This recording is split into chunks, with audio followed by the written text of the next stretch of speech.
But you see, we have a big problem also, because these tokens, when people who are new in crypto have to use a Web3 wallet like MetaMask or Trust Wallet or which others are there, it's too complicated. It's so complicated. And that's why I believe that the Metaverse is the next level of creator economy, because then those users, they are able to actually have those creators in their living room. And I think that what they call Matrix, it's on its way to us. But the biggest problem on crypto is that it's mostly based on hype.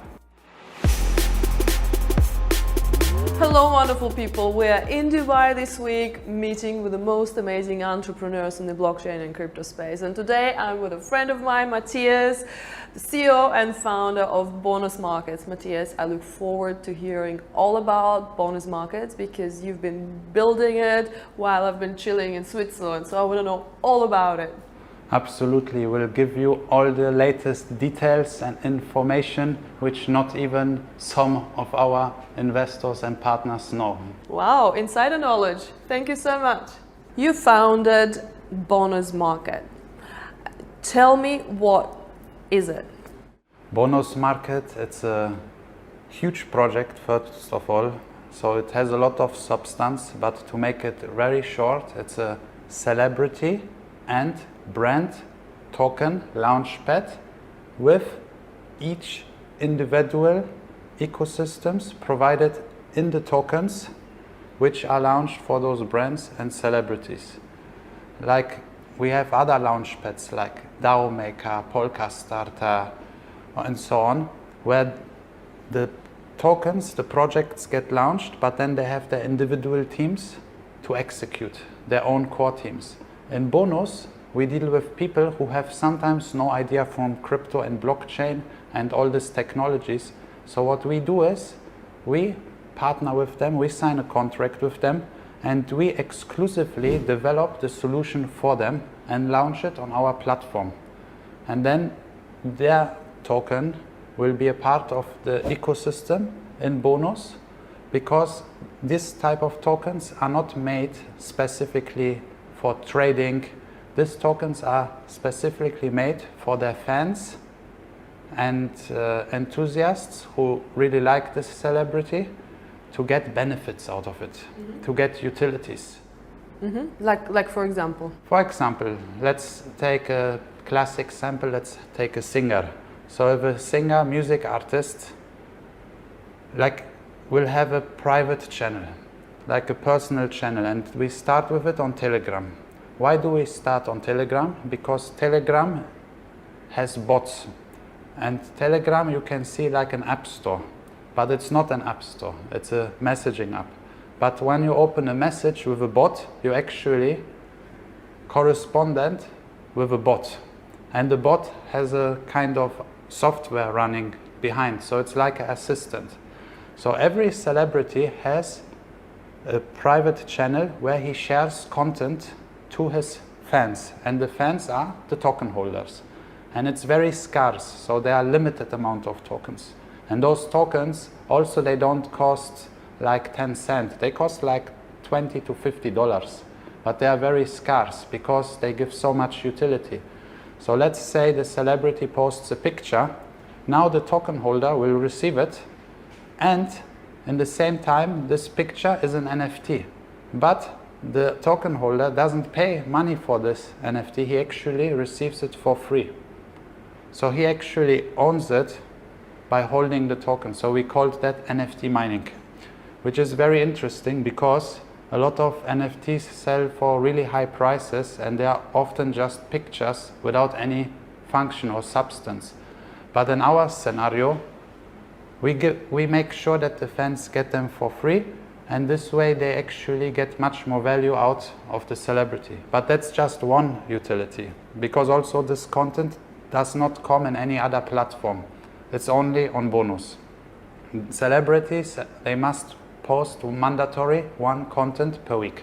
That's very important. And then when we do the deal with the celebrity, we also figure out what else they can do. So we have more options. So another utility is if they have a concert, that they give the token holders the exclusive right to buy the tickets to the event before the public sale of this event happens. Because in public sales, what happens, sometimes there is ticket scalpers and agencies, and they buy 50 concert tickets, 100, and then they resell it on secondary markets. And that's a problem, because this way often the real friends, they don't have a chance to actually get the ticket. They have to buy it overpriced. But with this, it's always guaranteed that the true superfan has the chance to actually access this concert. So why would a celebrity do that? Why the celebrity would go through the pain and the process and learning what the NFTs and tokens are? Why would they do that? Definitely, they will make much more money, and they will have multiple new revenue streams coming in. And the best is that they have a turnkey solution with Bonuz, so they don't have to actually go through all this complication. We already signed many celebrities, and we have deals with some whole labels which have also like 20 plus artists, and obviously they will make money, because alone the token sale which is happening, this could be like $30 times 300,000. This is 9 million, and this could come in one day. Obviously the celebrity will take a huge chunk of this money, and also that's one of the reasons why he will constantly deliver. And can you name any celebrities that are joining this trend? Yeah, we have we have a few, but one who I really want to focus on hard as one of the first ones is Lukas Riga. He's a German singer. For me, he's like the next Justin Bieber. He's 22 years old. And the nice thing about this kid is that he's very disciplined. He takes business serious. I've met him a few times. I hang out even one time with him in his home city in Hanover. And he also came to our event, Proof of Fusion in Abu Dhabi. He sings there. He's very motivated. He understands technology. He loves NFTs. He has millions of followers on all platforms. He gets 10,000s of comments. So he is in the position to attract exactly the right crowd. But you see, we have a big problem also. Because these tokens, when people who are new in crypto have to use a Web3 wallet like MetaMask or Trust Wallet or which others are there, it's too complicated. It's so complicated. Absolutely. That's why I use also Telegram, because the Telegram is our main access tool. So the new users, they can come straight from an Instagram story and they open a conversation with the bot on Telegram and they're already in Bonuz. It's super easy. So even if they lose their phone, they just need to get a new phone, log in with the same Telegram account, and they have their bot inside where they have the access to their dashboard and all their goods, all their value items like tokens, their content, and all of these things, which makes things really easy. Talking about creators and the whole creator economy that is being created, that is just such a strange thing for me, because you kind of get used to being a professional, being an attorney. You kind of get used to, okay, you need to go to the office, you need to work 9 to 5, and you need to earn your degree, and you need to be, doing work in order to get paid. And then you see a 15-year-old kid unwrapping something on YouTube, making 10 times money than any, the highest paid lawyer out here. This is just so crazy and so insane. Can you tell me more about this creator economy? Because you've been in talent management and you had your agency for so many years. So it's not like you woke up one day and decided to create Bonuz Market. It looks like it's a logical progression of what you've been doing, on pen and paper and emails, and now you're just putting it on Web3. Tell me more about the creator economy. Give me some numbers, and why do we have creator economy to start with? I think we have creator economy because people are interested in other people and what they do. And I also figured out that the biggest asset a human can take, or a system can take from any human, it's actually time. So through the creator economy, the creators, they kind of take the time of the people who watch them. And if the time is interesting because they see a kid unwrapping gifts, and the people who see those kids unwrapping gifts, they are mostly other kids which don't have those gifts. And because they are doing it, they kind of advertising the gift. And in the second time, they just enjoy it. It's because it's so crazy. It's like not normal, as you say. It's a whole new, it's a whole new economy which came up, because back in the day people also didn't have smartphones, right? And they would sit on a bench in the park. They would not talk much. The whole conversation and communication was probably much slower. But now everything is so fast. And even in the new creator economy, you have now not long videos anymore. Now everything is shorts. It's quick, like TikTok. People check 2 to 5 seconds, then they go to the next one. They are bored. So things are so fast, and that's because they are so fast. Much more people actually benefit from it, because the time is more compressed in smaller pieces. And I believe that the whole material world, like, it's really influencing all the humans around the world. I mean, we are here blessed in Dubai with a good economy, and life is safe and it's wonderful, everything. But a lot of people, they are in other parts of the world where maybe there are some restrictions to going out, maybe it's dangerous, maybe it's night, maybe everything is expensive, maybe they don't have money, so they live in the phone, they live in the digital world. And that's why I believe that the Metaverse is the next level of creator economy, because then those users, they are able to actually have those creators in their living room, sitting next to them, because they have the Oculus VR goggles on, and then they have simply the celebrity in their room, and if they want to dance, they dance together.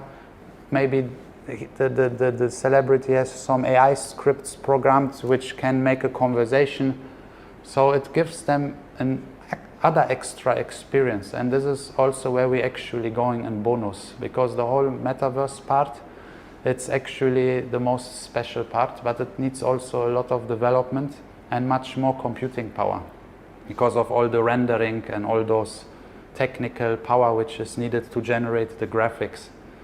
So there are some challenges, but since it's all experimentary, and if you see a lot of software and apps on the Oculus, on the VR headsets, they are not always very advanced.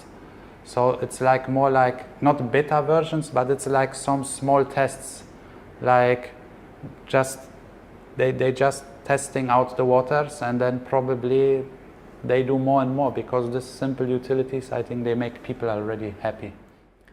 Talking about the metaverses, and I'm asking this question to everyone, do you think we live in base reality, or do you think we already live in a metaverse? Already now? Yeah. I think we live in reality, and I think this is completely proven, because we feel everything, and everything is real.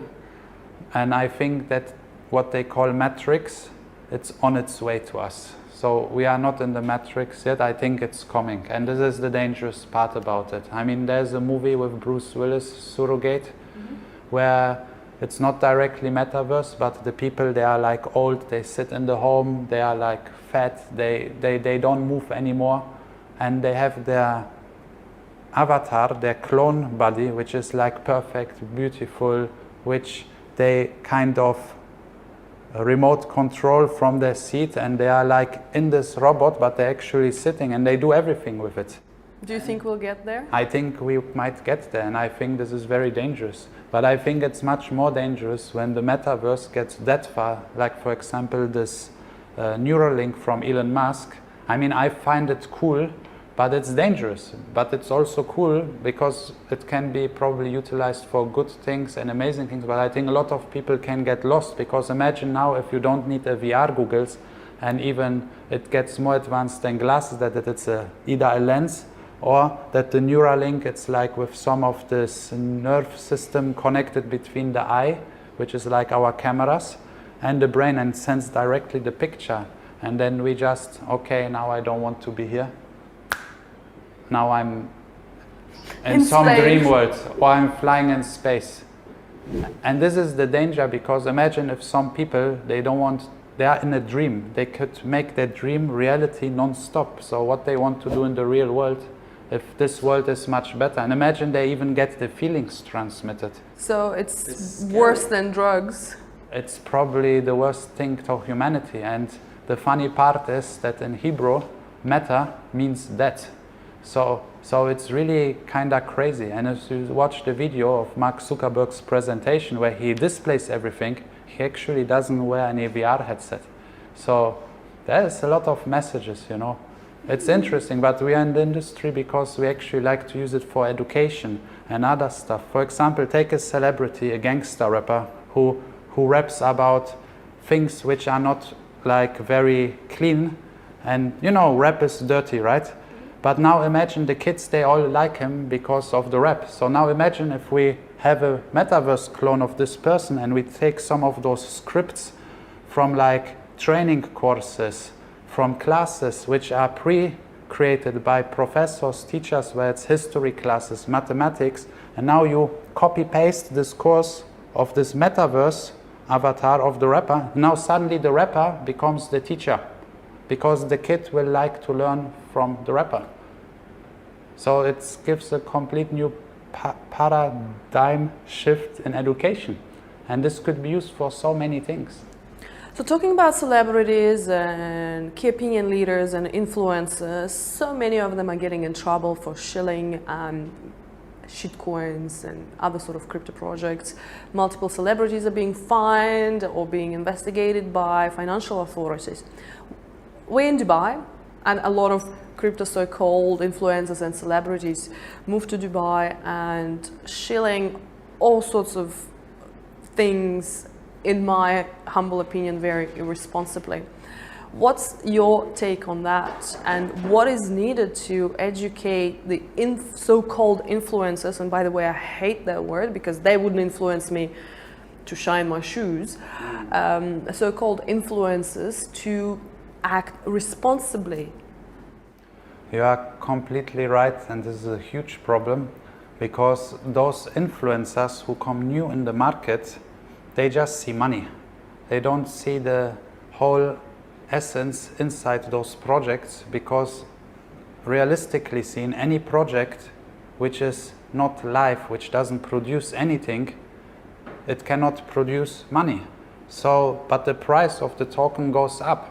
And why the price goes up? Because there's some big story, some big propaganda, some big belief put out there to people. And this is actually the things they just pump based on news. And people feeling FOMO, fear of missing out, and they want to get in, and those influencers hyping it up. And those things, they go up and down, and the people who come last, they often lose. And I believe that for those projects without any utilities, like, they should really be kind of controlled, or there should be a better education, or there should be some, I mean, Instagram and Facebook and Twitter, they actually banned all the crypto ads, even Google ads, they ban it. But some projects can actually apply, and if they have a good registration, and if they don't promote a token or they promote more utility use case, then actually the advertising, it's legal. And I believe that it's hard to, I mean, it's really hard to control it, but I think the government here is also pushing for laws and rules, and they put already warnings in the newspapers, and it's just a question of time till those bad projects, promotions will probably end. But yeah, but it's just hard to say what's bad, what's not bad, what's real, what's not real. So the people have to actually dive deeper and read everything. That's why it's also very important to actually have a white paper and some more descriptions which a specialist or business lawyer or technical lawyer can actually vet and say, okay, this is not a scam, this makes sense, this could actually work. But the biggest problem on crypto is that it's mostly based on hype. I mean, look at Cardano, how it could have $90 billion market cap, and it has actually no real utilities still built. They are still building it since how many years? Okay, they make partnerships with universities. I'm not against them. I think the founder, he's a very smart man. And since I'm a founder too, I understand how hard it's to run a business, even if you have just 15 people, and how much chaos there is, and it's just not easy. And I believe it will happen at some time, but this high prices is all based on the belief of people that one day it will be completely running, that maybe governments take it as their currency, or for some utilities, for some maybe traffic lights or other stuff. But that's all a question of time and when it's built, and the partnerships. And this is a process. It's all experimentary. And so do you think it's fair that so-called influencers should get punished for shilling shitcoins? Do you think it's fair? I think it's actually fair. But I think they should get a warning first. Because maybe they don't know. Again, they are not from crypto. They've seen all those crypto people making insane money by sometimes shilling something and being early inside, and then it goes 100x, and suddenly $1,000 is $100,000, which is quite a very big amount of money to travel anywhere in this world and retire if you live on $1,000 per month. And definitely it's not okay. It's not okay.